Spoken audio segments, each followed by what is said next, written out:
Kembali kita akan belajar pada hari ini di tema yang ketujuh, kepemimpinan, subtema yang pertama, pemimpin di sekitarku, pembelajaran ketiga. Siapkan diri kalian untuk belajar dengan baik. Pemimpin yang baik akan memperhatikan kepentingan seluruh anggota yang dipimpinnya.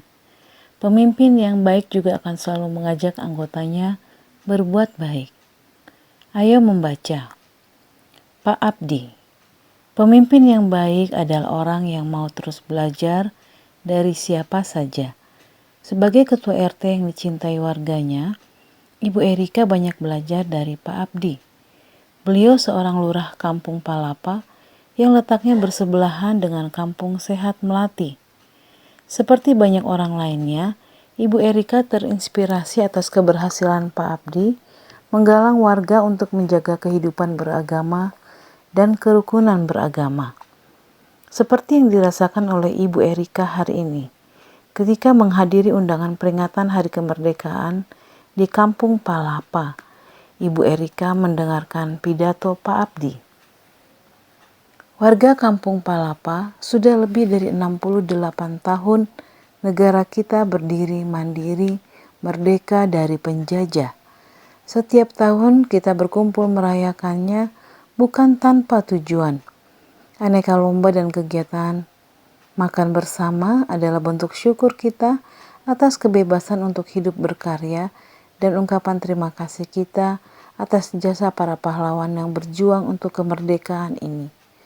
Wargaku tercinta, satu hal penting yang tak akan bosan saya sampaikan adalah agar kita selalu menjaga perilaku kita sesuai tuntunan agama. Aneka kegiatan yang kita lakukan dalam peringati kemerdekaan ini harus selalu kita dasari dengan rasa syukur kita atas anugerah Tuhan. Dengan izin Tuhan Yang Maha Esa, para pahlawan berjuang merebut dan mempertahankan kemerdekaan negara kita. Kini marilah kita mengisi kemerdekaan ini dengan berbagai kegiatan positif. Semua kegiatan hendaklah kita niatkan sebagai ibadah kepada Tuhan. Dengan begitu, semoga Tuhan meridhoi semua yang kita lakukan. Selamat berpesta memperingati kemerdekaan bangsa wargaku.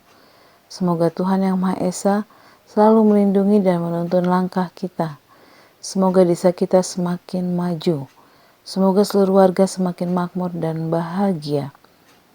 Hati Ibu Erika bergemuruh seiring tepuk tangan seluruh warga yang hadir.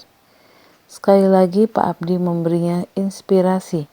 Seorang pemimpin harus selalu mengajak warganya untuk selalu menerapkan nilai-nilai ketuhanan dalam kehidupan sehari-hari. Kamu telah membaca teks Pak Abdi. Jawablah pertanyaan-pertanyaan berikut ini. Nilai-nilai kepemimpinan apakah yang dimiliki Pak Abdi? Dalam memimpin, Pak Abdi menerapkan nilai-nilai ketuhanan. Manfaat apa yang kamu peroleh? Manfaat apa yang diperoleh penduduk dari program atau kegiatan Pak Abdi?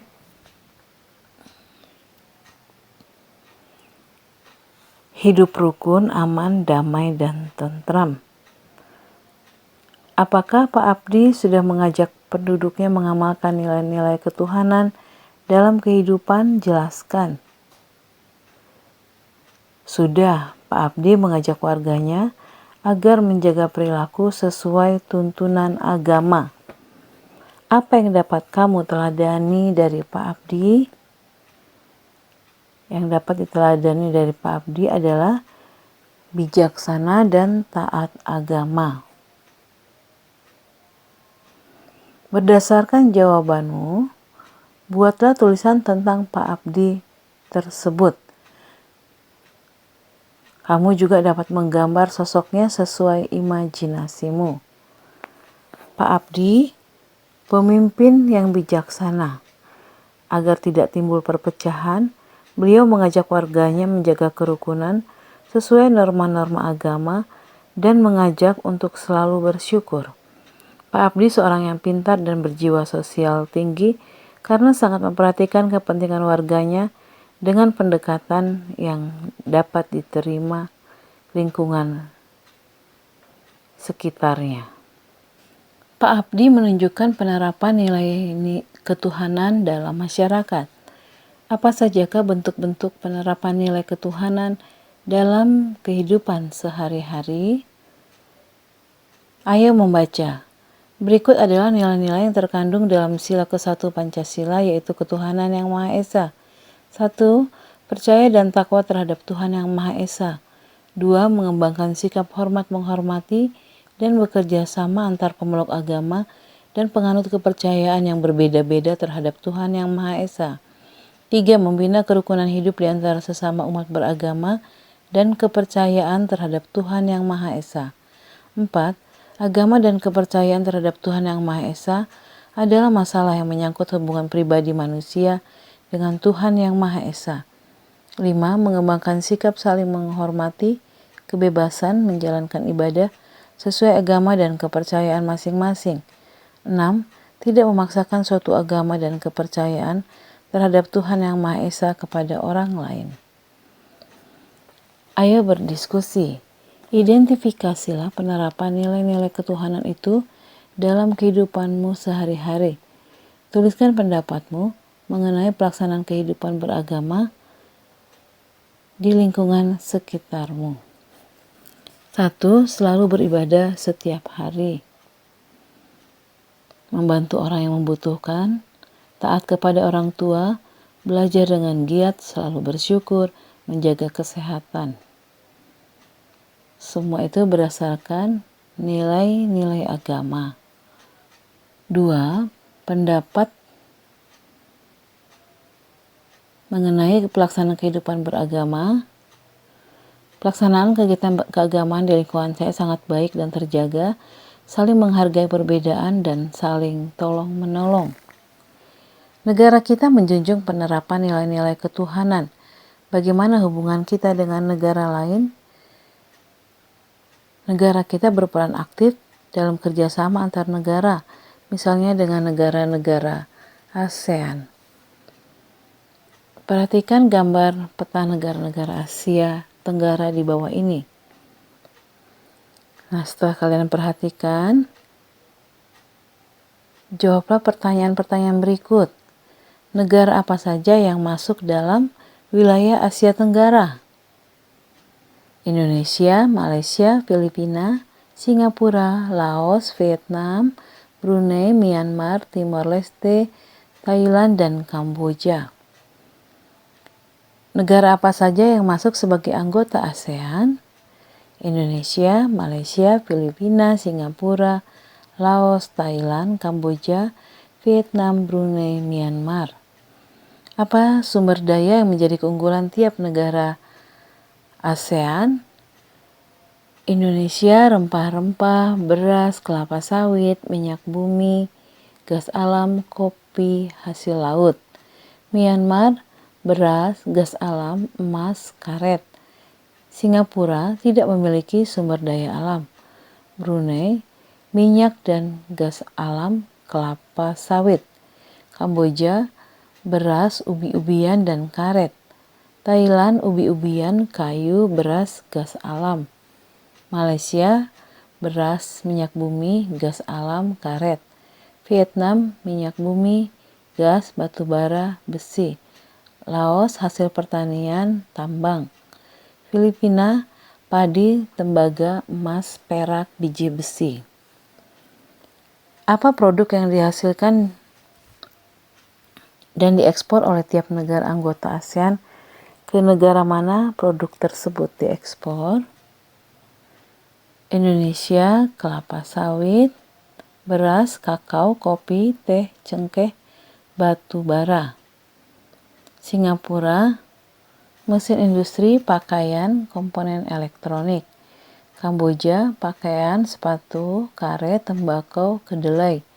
Laos, beras, tembakau, kopi, kayu olahan, timah.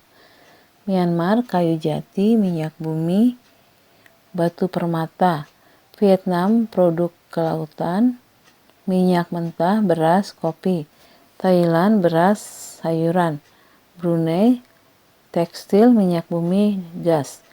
Filipina, tekstil, garmen, komponen kendaraan bermotor. Malaysia, kelapa sawit, tekstil, timah, beras. Apa produk yang diimpor tiap negara ASEAN? Dari negara mana produk tersebut diimpor?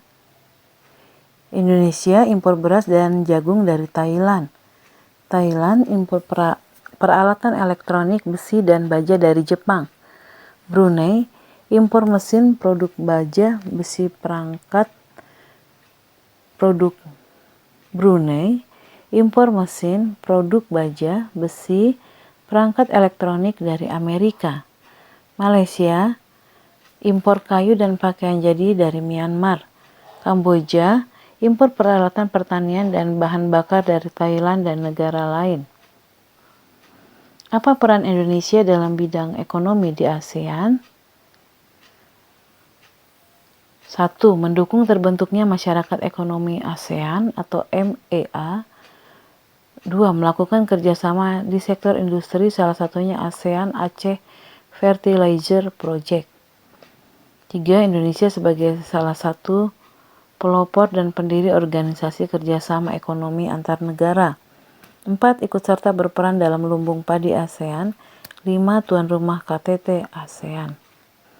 Pada pembelajaran 1 dan 2, kamu telah membaca teks pidato. Pada bacaan Pak Abdi di awal pembelajaran 3 ini juga terdapat teks pidato. Keseluruhan teks pidato itu memuat hal-hal pokok yang sama. Teks pidato harus memuat hal-hal pokok berikut. 1. Salam pembuka berisi kalimat sapaan, misalnya selamat pagi, selamat siang, selamat malam, dan lain-lain.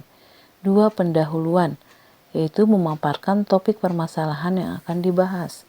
3. Inti, berisi pembahasan topik secara lengkap. Kalimat ajakan atau bujukan digunakan untuk mengajak pendengar melakukan kegiatan yang diharapkan. 4. Penutup, yaitu berisi penyampaian rangkuman atau intisari topik yang telah disampaikan. 5.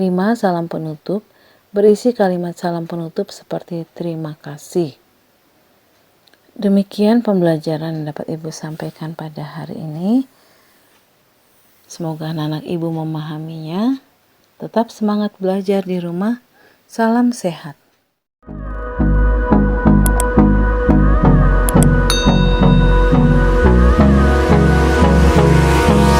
Hold me close till I get up. Time is barely on our side. I don't wanna waste what's left.